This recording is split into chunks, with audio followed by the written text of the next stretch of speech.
Hello, this is Dr. Jeff Craig, Superintendent of West Aurora Schools, and we are in our third podcast episode, and we are extremely pleased to be able to welcome to today's podcast conversation Lieutenant Col Erik Pettyjohn, who is our Senior Aerospace Science Instructor for the West Aurora Air Force JROTC. Lieutenant Colonel, welcome, and thank you for being here today. Thank you, Dr. Craig. Thank you for the opportunity to come down and talk with you today.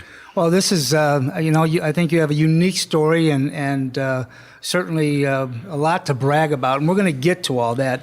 So I first want to, acknowledge that, you have choices in going, because people in retirement, those are the only folks that we can bring in as our JROTC instructors. And so we were fortunate enough to be able to attract you here to West Aurora School District.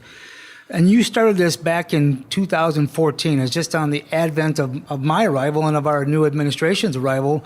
You took over you grew a program from scratch. So you started that back in 2014 with 0 students, and we grew that each subsequent year. Talk about that process, if you would, just from your transitioning here and then how we built that program. Certainly. Back in 2014, actually I retired in 2011 and started teaching Air Force JROTC down at Lincoln Way East High School in Frankfort, Illinois.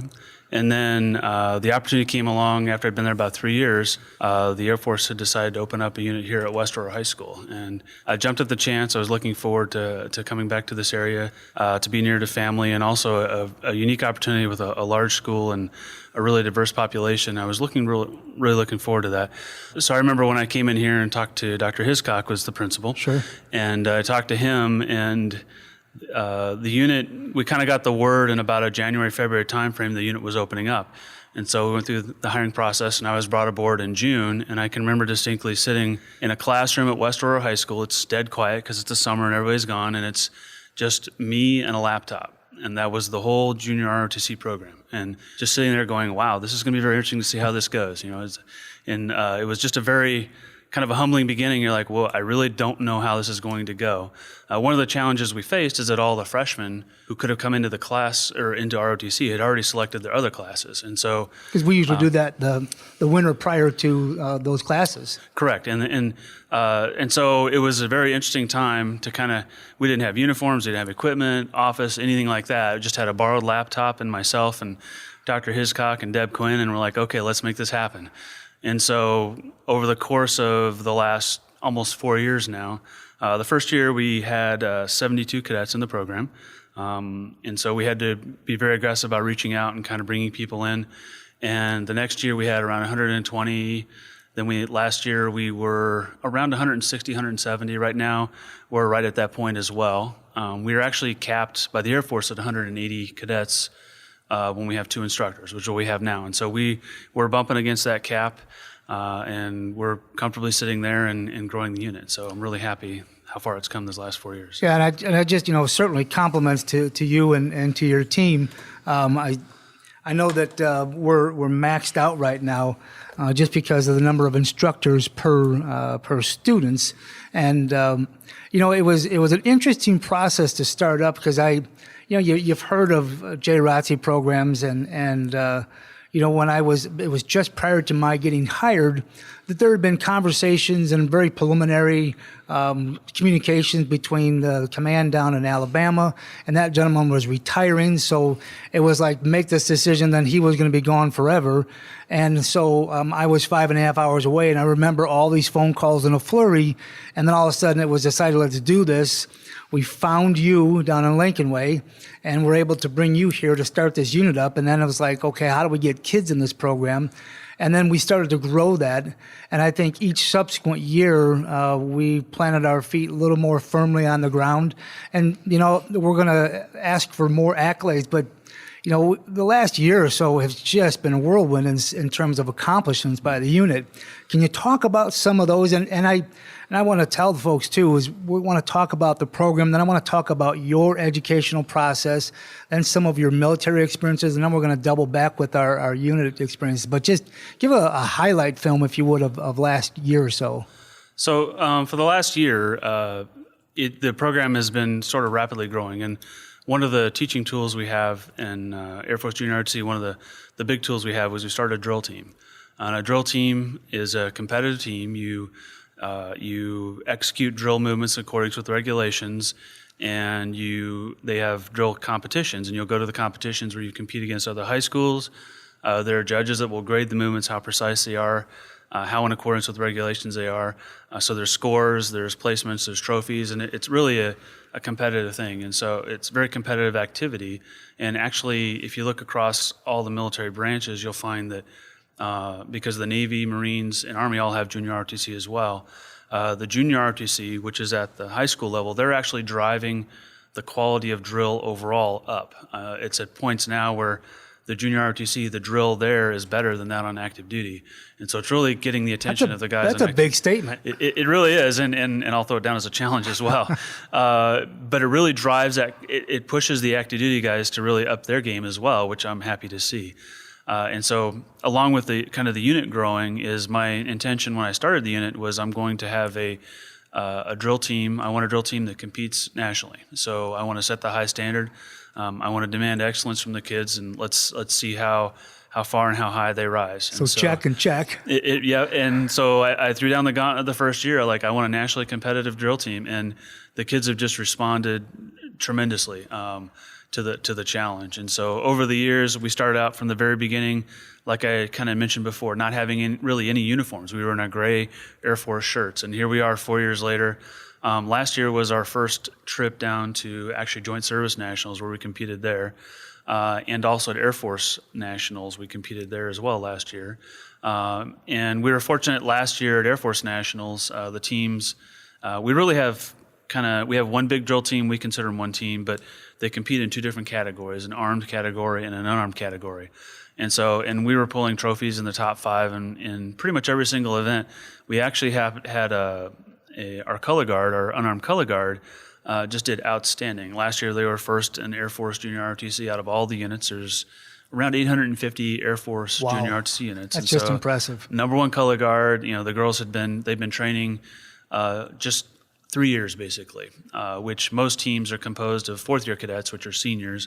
And so they got first and they received the first place trophy in Air Force at the Air Force level, and then also at the national level. And it was absolutely a tremendous accomplishment for them and for the whole team. And that wasn't the only section of the team that's doing well. We had a lot of other events we competed in. Overall in the Air Force, at the Air Force level last year, we were top 5. And then this year, we just got home from Air Force regionals 2 weeks ago, right before break. And again, one team was 5th in the Air Force, one 6th in the Air Force. And we're headed down 4 weeks to go back to nationals. And so we're making some adjustments, and we'll go back down and compete there. So extremely proud of how. So you come away with a national trophy, 3rd year in the with a unit. That's got to be fairly unprecedented. I can't imagine too many folks that have moved that far that fast. And I frankly didn't think we'd move that far that fast. I was really surprised with how the kids really dug in and accepted the challenge. Sure. I think that speaks a little bit. It speaks definitely to the quality of the students at the school, and also I think the school itself was really ready for something like junior ROTC.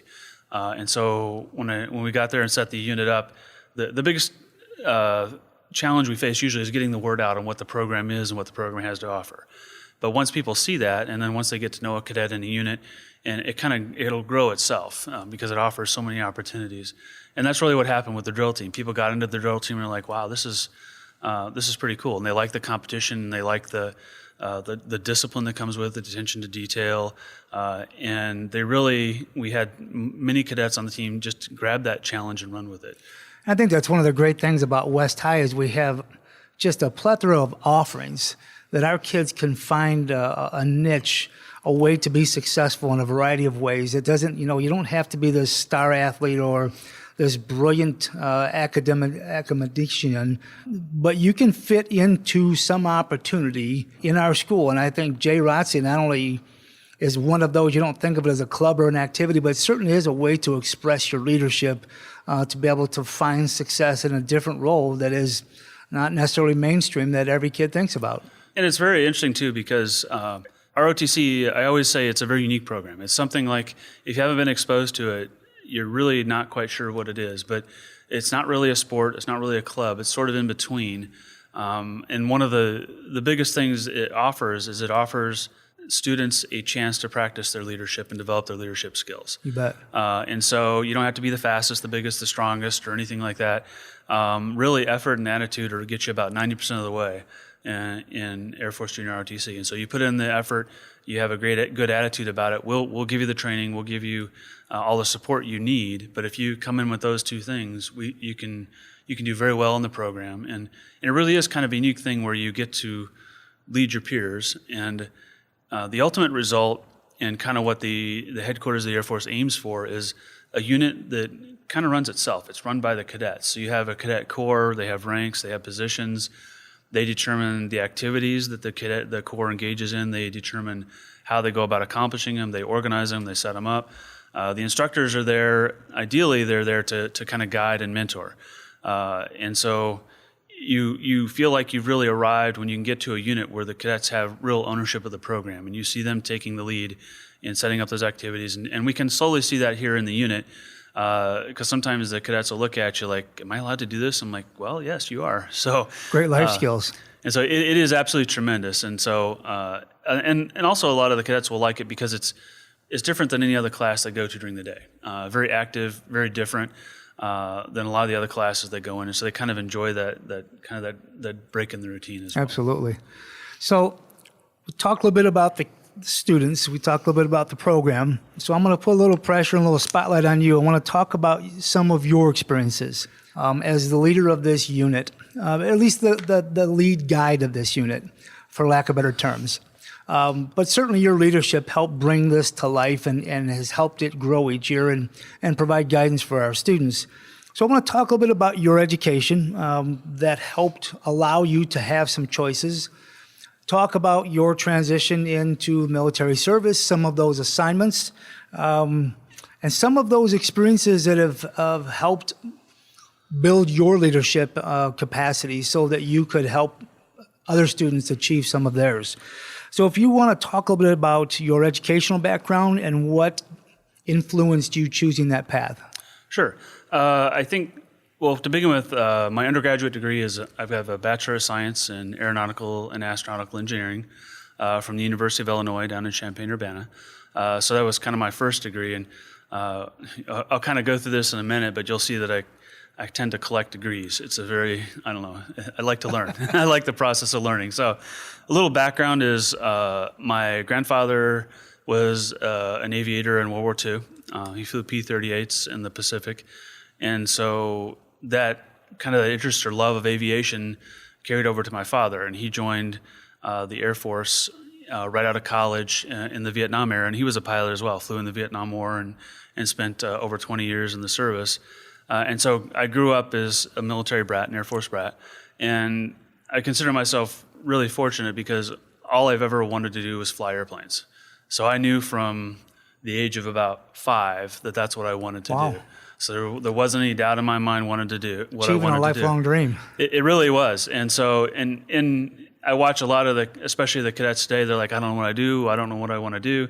And I can give my best advice, but I feel very fortunate not having to have gone through that process of trying to really determine that. So I knew from the very beginning I wanted to fly. And so coming out I knew I needed good grades and I needed to do well in extracurricular activities and all that through high school. And so I really pushed myself through high school. Got into the University of Illinois, got an aeronautical engineering degree out of there, came out, went into flight training. If we stick with kind of the educational string, sure. my first assignment as a lieutenant was out in actually LA Air Force Base, Los Angeles Air Force Base. And so my first master's degree was a Master's of Science in Systems Management from the University of Southern California. That's a kind of a fancy way of saying they teach you how to manage large technical programs. So how to manage cost, schedule, performance, risk, which comes into play later in my career. So that was my first master's degree. My second one was through the Air Force. The Air Force will send some of its senior leadership to a Air University, which is an Air Force school down in Alabama, Maxwell Air Force Base. So you spend a year down there, and they basically teach you kind of the operational art of running an air campaign and leading large organizations. So it's a master's of science in military operational art and science is what it's called. It's kind of a long word, so you got to kind of explain what it is. How to deal with people, right? It really is. It's people and things and like big numbers.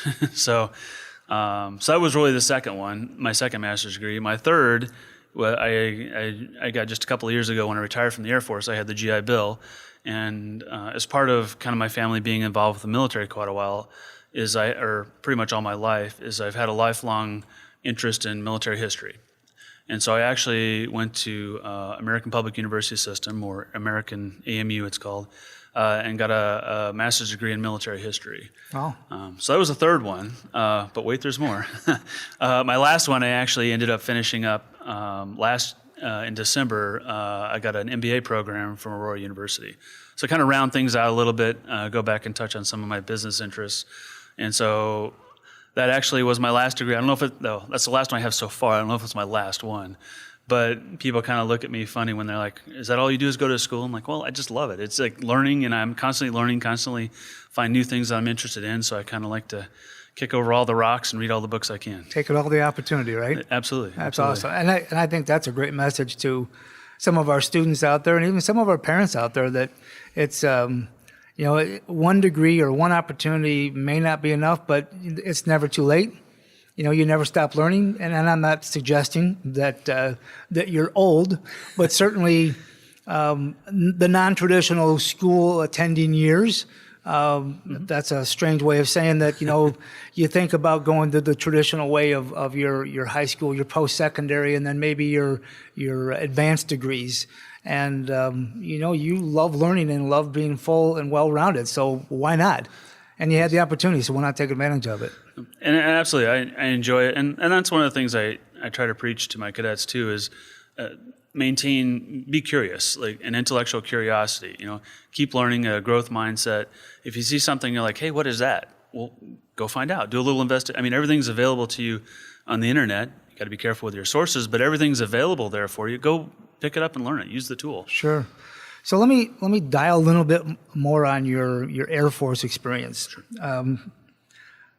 And I did some research on you. In the Air Force, you had a rating of United States Air Force Command Pilot. You had a top secret security clearance, and you flew a variety of aircraft. And I'll read off a few of them: the T-41s, the T-37s, the T-38s, and of course the real exotic, the sexy one, the F-16 that everyone is familiar with. So when I look at your education, you talked about your multiple master's degrees. It would look like you were headed for a career in NASA rather than in fighter jets. And maybe they're not mutually exclusive, but so you got the aeronautic engineering degree, and then you from the University of Illinois, and then the aerospace. So help me understand your choices and what led you in that decision making. So in the Air Force, they kind of say that there's no standard career, and I would say I'm a prime example of how there is no standard career. Coming out of college with my aeronautical engineering degree, there were actually some budget. I had applied to pilot training, but there were some budget cuts, and so on the defense side, and so they said you have to go into something else. And so I ended up being a project engineer out at Los Angeles Air Force Base. And so I ended up out there, which gave me an opportunity to get some experience in that field. I actually got to work some shuttle launches. I worked on a program called the Inertial Upper Stage, which is a booster we would put on a Titan rocket or in the back of the shuttle to launch satellites into high Earth orbit. And so that's pretty cool. It was really cool. So you get to go down to watch the launches and kind of man the launches. So you're on the headsets for the countdown and you're monitoring all the systems on the vehicle. And so it's a really cool experience. And as a lieutenant, it's, you're just like, wait a minute, I just graduated college and here I am sitting, I'm 3 miles from the launch of the shuttle. And so it was a tremendous experience. In that time, the budget challenges kind of corrected themselves, and I got my slot back for pilot training. And so then I spent the next 10 years flying. So like the T-41, T-37, T-38 you mentioned, those are all training aircraft, kind of the standard training flow that every pilot in the Air Force goes through. The T-41 is like a screening program just to make sure you kind of like it. The T-37 is your first serious jet plane, and the T-38 is sort of advanced jet training. So I went through all the training aircraft. And kind of the interesting thing in there too is is in the T-37. That was my initial plane that I flew for jet training, but also I ended up later coming back after I flew F-16s, coming back to be a T-37 instructor pilot. And so when we talk about kind of teaching junior ROTC, that's where I first kind of developed my passion for teaching, because you take somebody almost literally off the street with no flying experience, and you take them all the way through formation training, which is a long way to go in pilot terms. And so that's where I kind of fell in love with teaching, where I would just find different ways to teach systems, to teach aircraft maneuvers, to teach how do you remember all these numbers? Why are we doing this? To understand the aeronautics behind it, which is really cool because that's where my aeronautical engineering degree came in. So I could kind of better explain, hey, how do you stall an airplane? Why does it spin? So that's really where I developed that first passion of being an instructor or a teacher, and then that kind of got filed away a little bit for the rest of my career and kind of bloomed later when I ended up retiring and coming to work junior ROTC. So, this is kind of leading up to, I got a chance to read some of the accolades and accomplishments that you received. And so I'm hoping you'll kind of, share their story with us. I see you won a pretty significant award with the Semper Viper Award for the best F-16 aviation feat worldwide in 1998. I know you had top secret clearance, but can you talk a little bit about why you won it and the context of that event? Certainly. So you won't have to kill me afterwards or anything, I hope. But well, that's okay. You'll never see it coming. So I ended up winning the Semper Viper Award because of a single sortie I did back in November of 1997. So on the 10th of November 1997, I was flying what's in an operation called Operation Northern Watch, which is we would take off, our squadron would take off out of Incirlik Air Base in Turkey. We would go fly over the northern third of Iraq, and that was at a time when Saddam Hussein was still in power. And so what we would do is, flying over the northern third of Iraq, we would basically keep him from dropping chemical weapons on the Kurds and also harassing anybody else up in that kind of northern third of the country. And it was also a show of force to let him know that the U.S. was still there. So we had Northern Watch and Southern Watch, and I flew some sorties later in Southern Watch, but this was up in the northern section. And so what happened that day is I took off in a four-ship of F-16s. We went and got gas from the tanker, and then we went into northern Iraq. The F-16, obviously fighter aircraft, but it's a single-engine aircraft. And so any problems with the engine are fairly significant because you've only got one engine. You've got an ejection seat and a parachute, but you've just got the one engine. And so while I was about 25 miles deep in Iraq, I got an oil pressure light, which means the oil pressure is approaching zero. And that's obviously, as I stated before, a real concern when you're talking single-engine aircraft. And so what I ended up doing is kind of pulling my nose north towards Turkey, and knowing that if I could get across the Turkish border and get out of Iraq, that I could, if I had to eject from the airplane, I would land sort of with a friendly reception when I landed. So the context is what the long story short is I ended up dead sticking the airplane, which means the engine seized about 16 miles out from a Turkish air base, and I ended up gliding the rest of the way in and successfully landing the airplane. Wow. And so my takeoffs equal my landings, and that's so a very glided important thing. for 16 miles. Correct. It was 16 miles. I limped from about 120 miles out to about 16 miles out. And the engineers like to refer to me as an anomalous data point because the engine itself is supposed to only last a few minutes, but this one lasted 18 minutes, and I ended up gliding for the last 4 minutes or 16 miles until I hit the runway and landed there. And so I spent a couple of days there while the maintenance guys came out and changed the engine out. But that was a significant event just because of everything going on. At the time, Saddam Hussein, he ruled with an iron fist, and he had actually a bounty out for airplane pilots. So there was a $25,000 bounty out. If the engine had failed and I had to eject into northern Iraq, I would have been on the ground. The search and rescue copters were at least 5 hours away, so it would have been pretty scary thing. And so the other thing too, significant on a personal note, is my son was 3 weeks old and my daughter was 1.5 years old, and so kind of all those kind of played into it to make it a personal story. made it a significant event. And on a professional level, there was a lot of stuff that went right with the airplane and wrong with the airplane. It really was. It was a very I don't know, traumatic event is not really the word for it. It was one of those things where you did it while the event was going on. The training kicks in, the whole team gets rolling. The other fighters in the area read the checklist for you. The tankers get out of the way. All that other stuff flows. It's not till afterwards when you look back and you go, "Wow, what just happened there?" And you look back and I'm thinking, "Wow, that could have easily gone very, very wrong." In a whole lot of ways, and it didn't. So not only were you able to land safely from a personal standpoint, but the United States Air Force and the United States government saved millions and millions and millions of dollars by not having a fighter jet land in enemy territory, where they could potentially confiscate our security and our technology that we have aboard those planes. And absolutely. And then the other kind of, on a professional side, really one of the things I'm most proud of is what GE, General Electric, made the engine. And so they sent some engineers out and they actually took a section of the motor back and did some analysis. And what they figured is they were losing 2 to 3 F-16s a year to the same problem, but they had never been able to get an engine back intact in order to fix the problem. And so one of the things that I like to think is that somewhere out there was somebody who may have run into that problem before, who may run into it in the future, but I may have helped save their aircraft as well, so that they don't have to go through the same thing that I went through. Absolutely. So what an incredible, that's just a neat story, and I appreciate you sharing that with us. Certainly. You talked a little bit earlier about being a third-generation fighter pilot.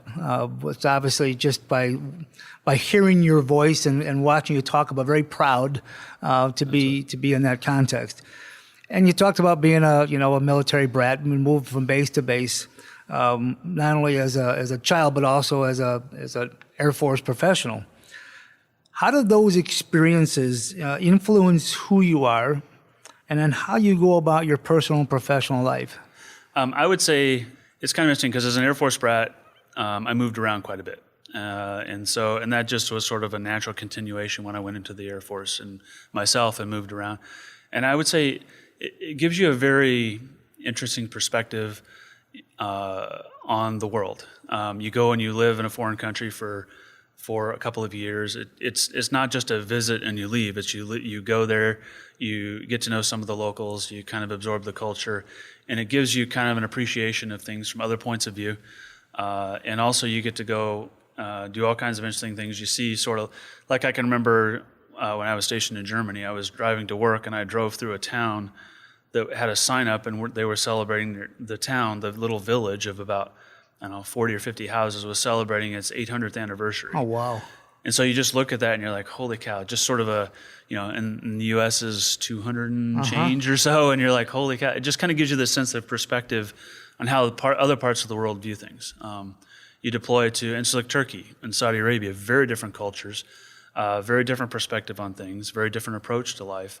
And so it gave me it helped me really see the world from a different perspective. And then interesting enough, I had never really lived or really known anybody from the East Coast or the West Coast. So through my Air Force career, I lived in LA for several years. I lived in Boston for about 7 years.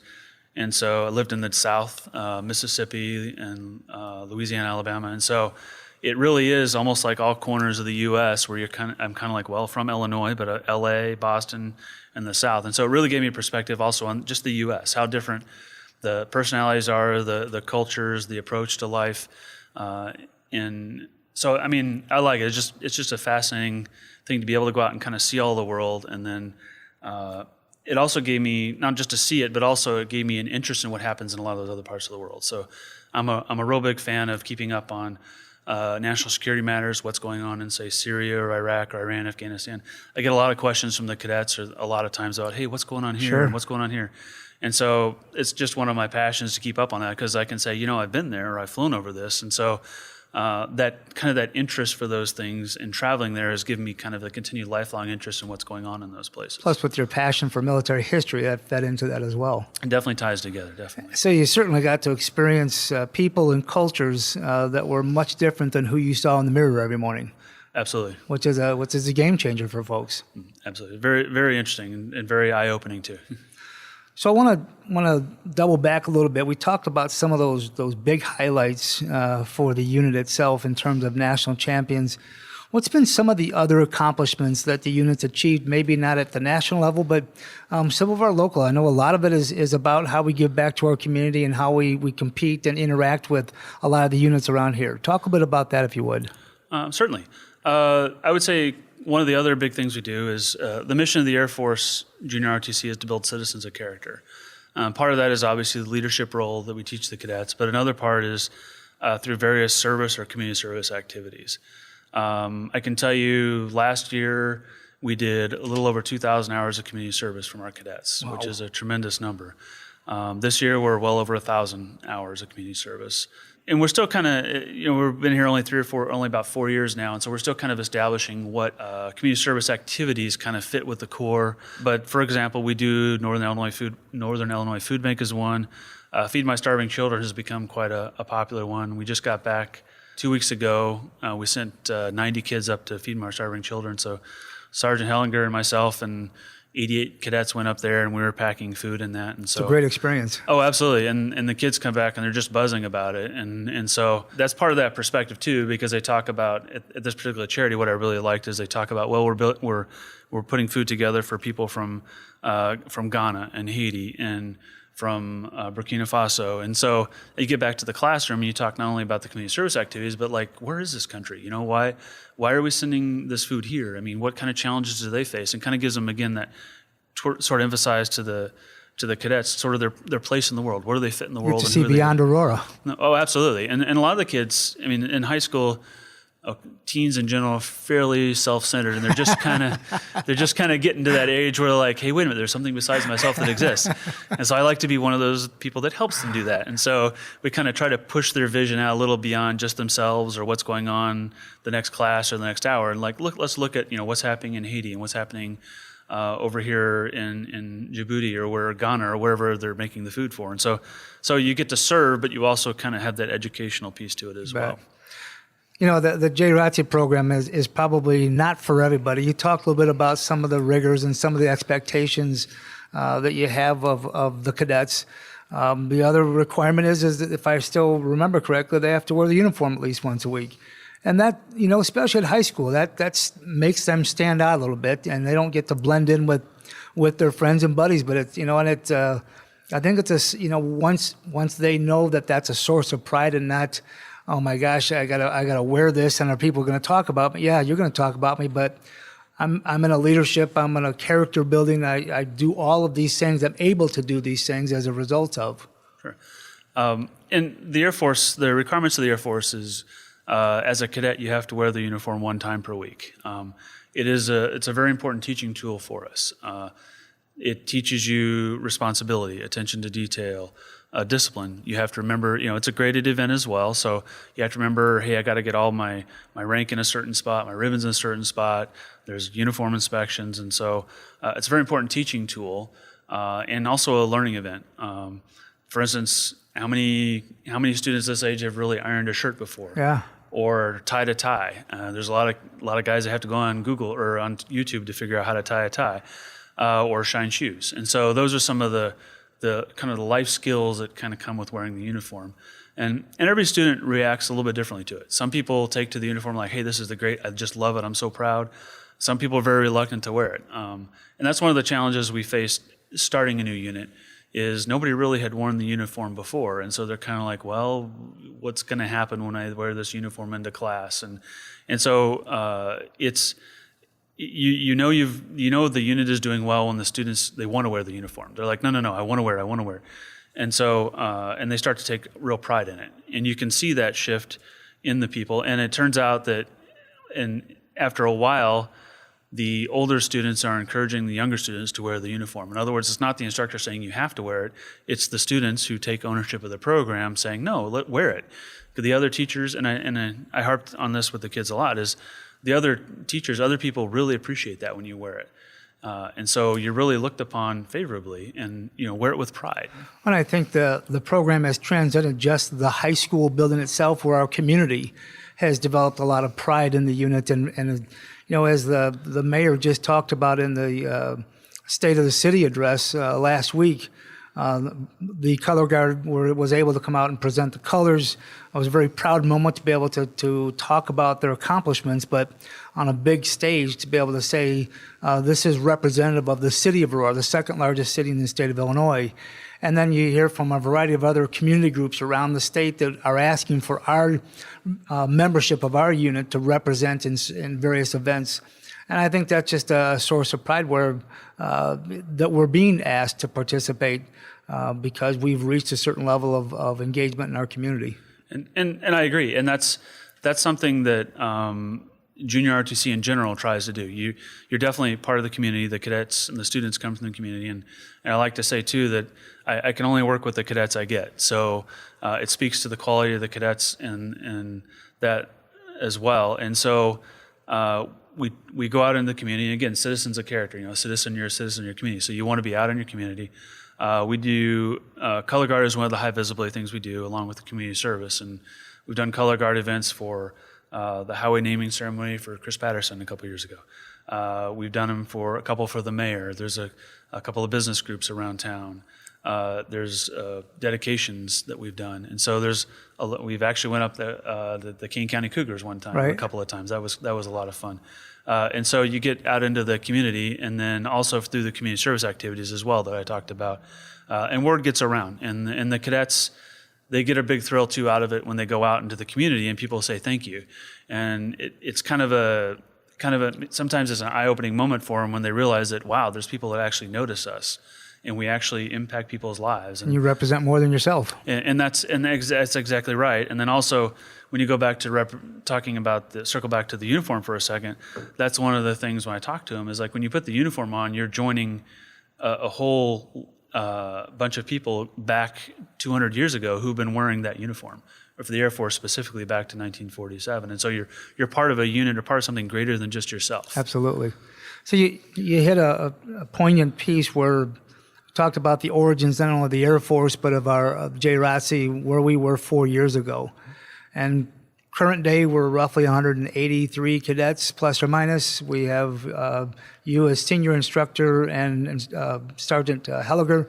What do you see us going from here? Well, it's a couple of things. We are actively recruiting, obviously, a third instructor. If when we get another instructor in who we think would be a good fit, we look at growing the unit more. Like I said, we're capped at 180 cadets. With another instructor, we can add another 50 or 60 cadets. And so with that third instructor, we can also add a lot more activities to become involved in, which we're looking at. There are a whole bunch of possibilities there as far as fitness competitions and Raider teams, and we can add to kind of beef up our community service and add a bunch of other things that we want to do that I'd like to do when I get that third instructor. And so I see that happening, and then also we're continuing to sort of establish our own traditions. What do we traditionally support? Where do we go? What do we do? So there's sort of a lot of internal things that we are also kind of getting settled over these couple of years. How do you wear a uniform? Where do you wear the uniform? The drill team is obviously setting up its traditions as well. Sure. And so we have, for instance, we have a Cyber Patriot team. And a Cyber Patriot team, we actually have 3 teams.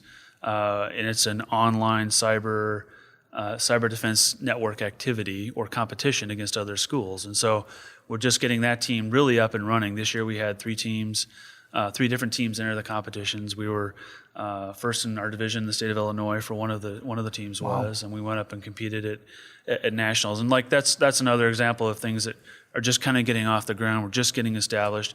A couple of years ago, I couldn't start the program. Just there wasn't any interest there. But really, it wasn't necessarily interest. It was just people didn't know about it. And so it takes a while to kind of get people up to speed on the knowledge. And once they know about it, they're like, hey, wait a minute, that's pretty cool. And so they kind of buy into it. And so those are some of the things that we're setting up. We're sort of expanding out the number of the different types of things we do, and also we're also raising the bar on how well we do them. So the future is bright. Oh, absolutely. I'm looking forward to it. So I know, the high school has open houses. We have opportunities to be able to encourage kids and families as they come through. I know you've got cadets that are stationed at tables. You have cadets go into the middle schools as a recruiting tool. So if you have a set of families, wherever you might capture them, and you were to be able to, you had 30 seconds to make your elevator pitch about why Air Force JROTC, what would that sound like? I would say this. I would say junior ROTC is like no other class you'll take in high school.